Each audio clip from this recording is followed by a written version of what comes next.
ভারতের সকালের শুরুটা হয়েছিল অ্যাডিলেটে অস্ট্রেলিয়ার কাছে 10 উইকেটে হেরে, এবং দুপুর নাগাদ যখন সময়, তখন অস্ট্রেলিয়ার মেয়েদের কাছে স্মৃতি মান্দানা, হারমানপ্রীত কৌররা হেরেছেন ওয়ানডে একটা ম্যাচে। এবং যখন বিকেল বা সন্ধ্যা নাগাদ তখন ভারতের যুবারা হেরেছে বাংলাদেশের যুবাদের কাছে। ভারতের যখন এমন একটা 3টা হারের দিন, সেখানে বাংলাদেশের দিনটা একেবারে রঙিন উজ্জ্বল, দ্বিতীয়বারের মতো এবং টানা দ্বিতীয়বারের মতো যুব এশিয়া কাপের চ্যাম্পিয়ন হয়েছে বাংলাদেশের যুবারা। সেই ম্যাচটা নিয়ে আমরা আলোচনা করব।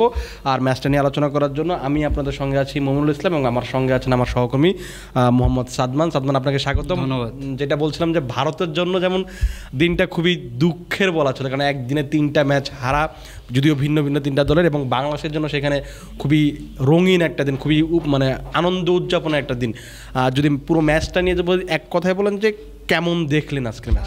ম্যাচটার আগে বলিনি, আমরা মনে হয় বাংলাদেশে আন্ডার-19 আমাদের আসলে যেসব দিচ্ছে সেটা কিন্তু আসলে অন্য কোনো টিম এত, বাংলাদেশের মেয়েরাও এগিয়ে যাচ্ছে, কিন্তু আন্ডার-19 টিম আমাদের ওয়ার্ল্ড কাপ দিয়েছে, পরবর্তীতে এশিয়া কাপ দিল, যেটা আমাদের ছেলেদের মানে মেইন ছেলেদের, হ্যাঁ যারা মানে বাংলাদেশ টিম রয়েছে তাদের থেকে অনেক ফার বেটার পারফরমেন্স দিচ্ছে।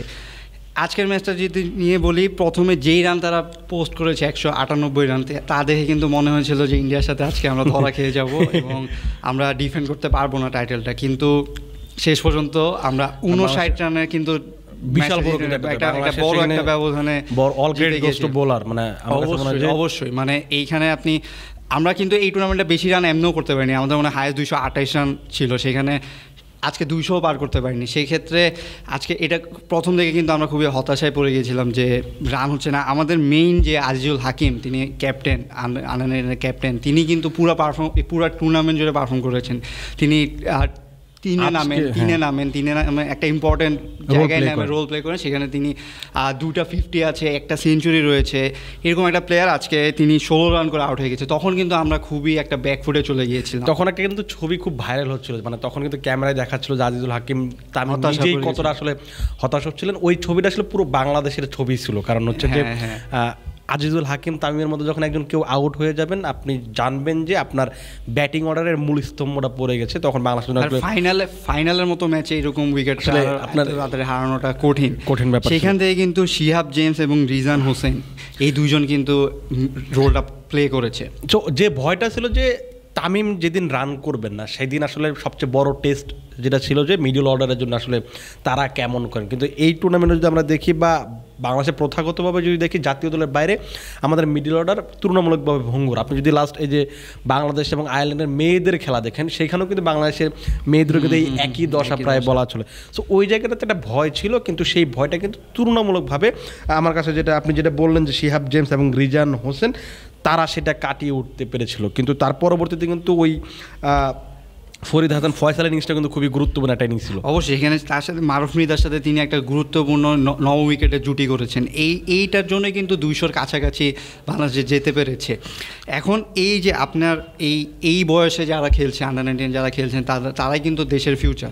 তারা এই যে যেই প্রেশারটা নিয়ে খেলছে, ইন্ডিয়াতে আপনি চিন্তা করেন 13 বছরের ছেলেটা খেলছে,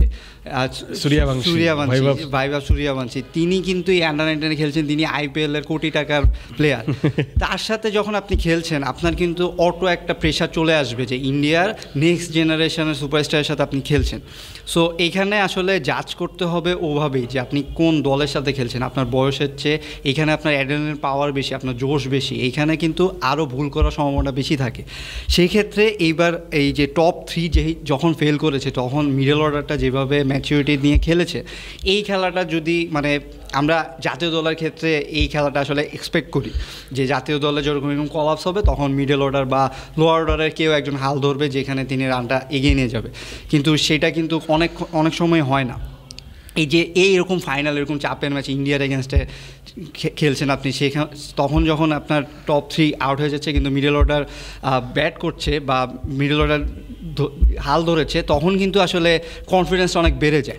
আপনি 200 রানের কাছাকাছি যখন গিয়েছেন, তখন কিন্তু হয়তো বলতে পারছেন যে একটা রান মোটামুটি একটা হয়েছে, এটা বলাররা যদি আমরা একটু ভালো বোলিং করি তাহলে কিন্তু ডিফেন্ড করি, এবং সেটাই হয়েছে। হ্যাঁ, সো ওই প্রথম যখন 198 রান হলো, তখন যেটা হচ্ছিল যে ওই সময় কিন্তু আসলে কনফিডেন্স পাওয়াটা একটু টাফ, কারণ আপনি যেটা বললেন যে বৈভব সূর্যবংশীর কথা বললেন কিংবা অন্যান্য যারা আছেন তারাও কিন্তু আমি তাদের যে ওপেনারটার নামটা যদি ভুল না, আয়ুষ মাহাত্রে এবং হচ্ছে সরি 3 নম্বরে যে নামেন আন্দ্রে সিদ্ধার্থ, তিনি কিন্তু এই সিজনে কিন্তু রঞ্জি ট্রফিতে খেলেন, তার বয়স মাত্র 18, তিনি অলরেডি রঞ্জি ট্রফিতে খেলে ফেলেছেন। তার মানে বুঝতে হবে যে তাদের পটেনশিয়ালটা কত বেশি। আর আপনি যখন এরকম একটা দলের সঙ্গে খেলবেন, আপনার স্কোর বোর্ডে মাত্র 198 রান, একটা ফাইনাল খেলছেন, তখন কিন্তু বাংলাদেশের জন্য কাজটা খুবই কঠিন ছিল। কিন্তু যেটা সাহস ছিল বাংলাদেশের কাছে, আমার কাছে যেটা পার্সোনালি মনে হয় যে বাংলাদেশের পেস ইউনিটটা খুবই ভালো। আল ফাহাদ, রিজান কিংবা আরও যারা আছেন ইকবাল হোসেন ইমন, তারা কিন্তু তাদের কাজটা একদম দুর্দান্ত করেছেন। এবং শুরু যেটা দরকার ছিল, আপনি এত কম রান করলে আপনাকে সবসময় পাওয়ার প্লেতে একটা ভালো বোলিং করতে হবে, ধাক্কা দিতে হবে, সেটা কিন্তু তারা খুব ভালোভাবে করতে পেরেছিলেন। এবং আপনি ভাইভা সূর্যবংশীর কথা আমরা বারবার বলছি, তিনি কিন্তু পুরো টুর্নামেন্ট জুড়ে ভালো খেলেছেন, লাস্ট দুটো ম্যাচে তিনি খুবই ভালো খেলছেন। কিন্তু আজকে কিন্তু তিনি মাত্র 9 রানে আউট হয়ে গেছেন, এটা কিন্তু খুব বড় একটা বুস্ট আপ ছিল বলারদের জন্য। তিনি যখন আউট হলেন তখন সেই ওভারেও কিন্তু তিনি 2টো 4 মারছিলেন, একটা স্কোয়ার লেগ, খুব সম্ভবত একটা স্কোয়ার লেগ দিয়ে, আর একটা হচ্ছে থার্ড ম্যানের উপর দিয়ে। এই যে 2টো 4 মারলেন, তার ওই ওভারেই তিনি আবার তাকে ফিরালেন।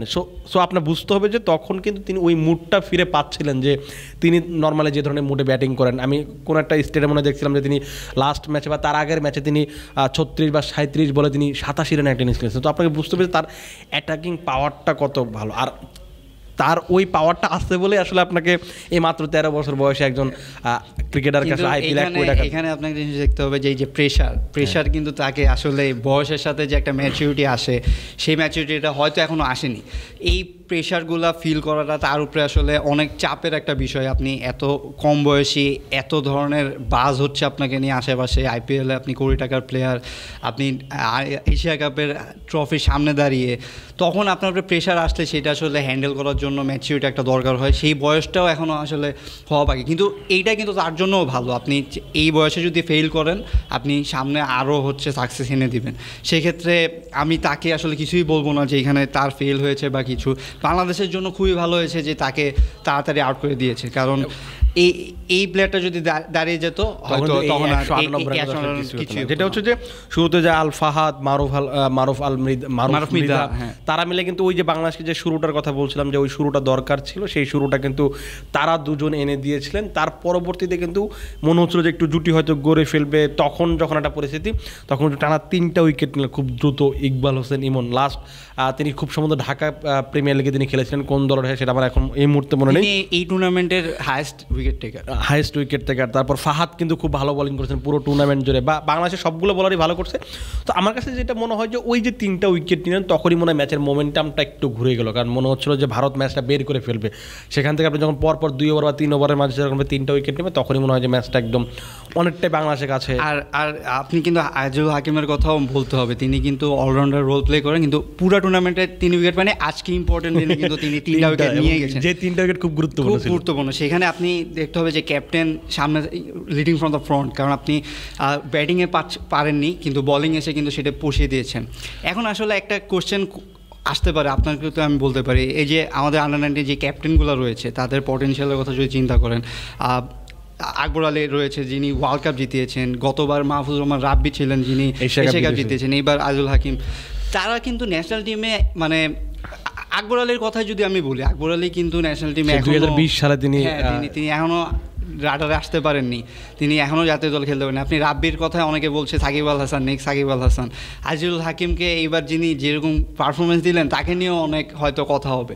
কিন্তু আসলে বিসিবির কি মনে হয় আপনার, যে বিসিবির এই জাতীয় যেই প্লেয়াররা রয়েছে, আপনার শান্তর কথা যদি আমরা বলি, এখন যিনি ক্যাপ্টেন, তাকে নিয়ে কিন্তু অনেক ইনভেস্ট হয়েছে, কিন্তু তিনি কিন্তু আশানুরূপ ফল আসলে দিতে পারছেন না। তিনি এর মধ্যেই তাকে ক্যাপ্টেন্সি থেকে সরে যেতে চেয়েছেন, এরকম কথা হয়েছে।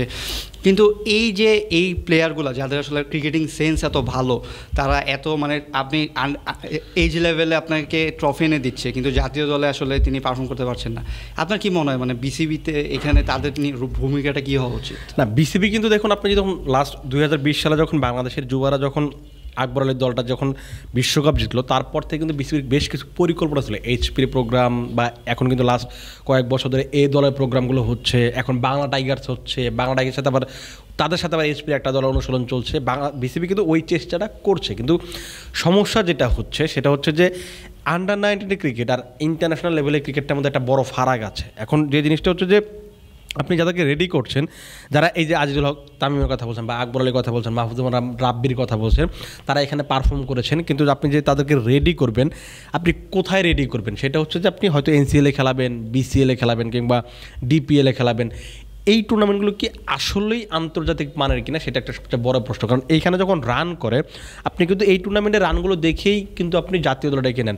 আপনি তো কয়েকদিন আগে শাহাদাত হোসেন দীপুর কথা ধরেন, একটা চট্টগ্রাম বিভাগের একটা সেঞ্চুরি করলো, তারপরের ম্যাচ তাকে ওয়েস্ট ইন্ডিজ নিয়ে যাওয়া হলো, কিন্তু সেখানে কিন্তু খুব ভালো করতে পারেন। আপনি যদি লাস্ট ইনিংসটা বাদ দেন, যে ওই অ্যাটাকিং ব্যাটিংটা যদি বাদ দেন 20-25 রানের, সেটা বাদে কিন্তু কিছু করতে পারেন। এবং এই টুর্নামেন্টে যেমন অমিত হাসান সবচেয়ে বেশি রান করেছেন, তিনিও কি আসলে ইন্টারন্যাশনাল খেলার জন্য ওই লেভেলে প্রস্তুত কিনা, এটা বড় যেটা বললাম যে আপনার এই ঘাটতিগুলো করতে হবে, গ্যাপগুলো পূরণ করতে হবে। যে আপনি যেমন এই যে আমরা রঞ্জি ট্রফির কথা বলছিলাম, যে সিদ্ধার্থের কথা বলছিলাম, আন্দ্রে সিদ্ধার্থ, তিনি রঞ্জি ট্রফি খেলে ফেলেছেন। এখন একটা রঞ্জি ট্রফি আর এনসিএল কি একই কোয়ালিটির কিনা? আপনি রঞ্জি ট্রফিতে পারফর্ম করলে আপনি অবশ্যই ইন্ডিয়ান জাতীয় দলে পারফর্ম করবেন। সেটার প্রমাণ হচ্ছে যে নীতিশ রেড্ডি কিংবা হচ্ছে ইয়াশভি জয়সওয়াল, এইটা হচ্ছে বড় ব্যাপার। আপনাকে ওই প্রসেসগুলো, বিসিবি কিন্তু বেশ কিছু কার্যকলাপ চালিয়ে যাচ্ছে, কিন্তু কথা হচ্ছে যে আপনি ওই লেভেলের তাকে কি বলে চ্যালেঞ্জটা দিতে পারছেন না এনসিএল, বিসিএল, ডিপিএল কিংবা বিপিএলের মাধ্যমে। সেই কারণেই মনে হয় যে তাদের ওই ক্ষুধাটা কমে যায়। আপনি যখন এই যে সহজ করে যখন রান করবেন, আপনি মনে করবেন যে আমি তো রান করতে পারছি, আমি তো উইকেট পাচ্ছি, আমার তো আসলে কিছু করার নেই, কাজ নেই। কিন্তু আপনি যখন এই চ্যালেঞ্জগুলো ফেস করবেন, যেটা ইন্ডিয়ান ক্রিকেটাররা ফেস করে বা বড় বড় দেশের ক্রিকেটাররা ফেস করে, সেটা যখন আপনি ফেস করবেন, তখন আপনার কাছে মনে হবে যে না, আমার আসলে কাজ করা বাকি আছে, ইন্টারন্যাশনাল ক্রিকেট এত সহজ না।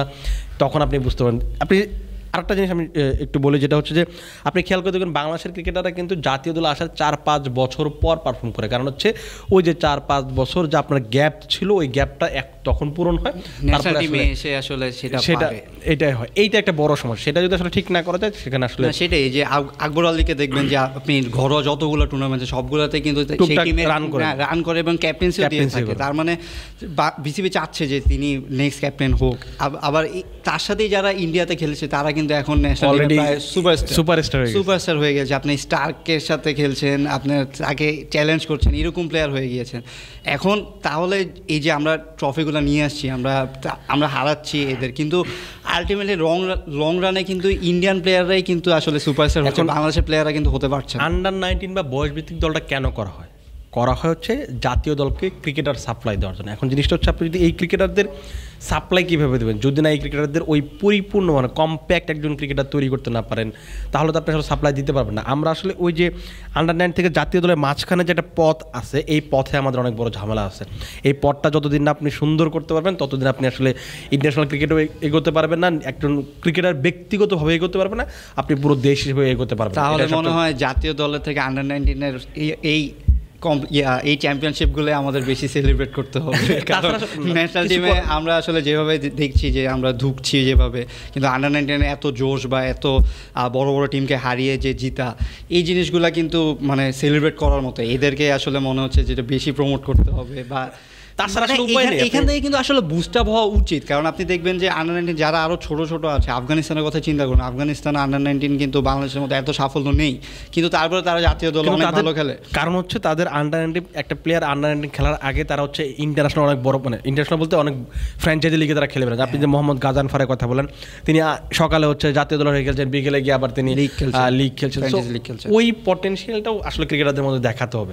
এখন বাংলাদেশের প্রেক্ষাপটটাই আলাদা, বাংলাদেশের ওই কালচারটা নেই। সবচেয়ে বড় যে সমস্যাটা সেটা হচ্ছে যে আঞ্চলিক ক্রিকেটটা নেই। আপনি এই যে ইন্ডিয়ান ক্রিকেটারদের কথা বলছি, তারা যে কোনো একটা অঞ্চলের ধরুন আন্ডার-10, 12, 14, 16, 18 এরকম ধাপ পেরিয়ে অনেকগুলো পরীক্ষা দিয়ে তারপর তারা স্টেট লেভেল চান্স পায়। স্টেট লেভেল থেকে তারপর আরেকটা পরীক্ষা দিয়ে এই যে 29টা রাজ্য বা 28টা রাজ্য এদের মাঝে পরীক্ষা দিয়ে তখন আপনাকে জাতীয় দলের জন্য সিলেকশন হতে হয়। বাংলাদেশে তো আসলে এই পরিস্থিতিটা নেই। বাংলাদেশ একটা ক্যাম্প করছেন, আপনার পছন্দ হচ্ছে এই 15 জন খেলবে, ঠিক আছে এই 15 জন, তাহলে ওই ক্রিকেটারগুলো চ্যালেঞ্জ তো দিল না, আপনি পরীক্ষাই দিল না। আপনি পরীক্ষা ছাড়া আপনি ফেস দেখলেন, দেখে মনে হলো ঠিক আছে ফাইন, ভালো, এত ভালো খেলতে পারে, নিয়ে নেও, শেষ। এই হচ্ছে সমস্যা। এই যে আপনি ছোটোবেলা থেকে আপনাকে ওই গ্যাপটা থেকে যায়, এই গ্যাপটা আসলে কোনোদিন পূরণ করা যায় না বাংলাদেশ ক্রিকেটাররা। এই কারণে আসলে ইন্টারন্যাশনাল ক্রিকেটে আমরা আশা করবো যেহেতু ভালো সাফল্য আসছে, এই বুস্টআপটা নিয়ে আসলে বিসিবি কাজ করবে, প্লেয়াররা কাজ করবে, যাতে ন্যাশনাল টিমে ঢোকার আগেই ওই যে গ্যাপটার কথা বলছে সেই গ্যাপটা শখটা পূরণ হয়ে যায় এবং ন্যাশনাল টিমে এসেই আসলে পারফর্ম করতে পারে, তাহলে মনে হয় যে এই সার্থক হবে। মানে এই ট্রফি জয় সার্থকতা তখন আপনি আসলে না হলে আসলে আপনি শুধু ট্রফি জিতলেন তারপর আসলে ঝরে গেল, তখন আসলে হারিয়ে যাওয়ার জন্য তো আসলে কেউ জিতে না, বা এটা আসলে আপনাকে বুঝতে হবে আসলে বিসিবিকে সবচেয়ে বড় জিনিসটা বুঝতে হবে, আঞ্চলিক ক্রিকেট বা অন্যান্য যে পদগুলো আছে সেগুলো আসলে নজর দিতে হবে, তাহলে হয়তো সম্ভব।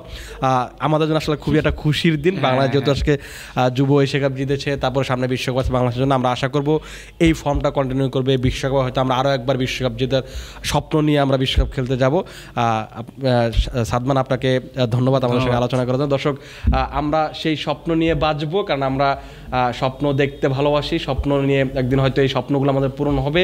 আন্ডার-19 আমরা এশিয়া কাপ জিতছি, এর আগে আমরা বিশ্বকাপ জিতেছি, একদিন হয়তো আমরা দেশের ক্রিকেটে আন্তর্জাতিক পর্যায়ে আমরা বিশ্বকাপ জিতবো, সেই স্বপ্ন হয়তো এখান থেকে আস্তে আস্তে করে বুনতে হবে, সেটা হয়তো একদিন পূরণ হবে। আপাতত আপনারা ভালো থাকুন, সুস্থ থাকুন এবং ক্রিকফিঞ্জির সঙ্গেই থাকুন।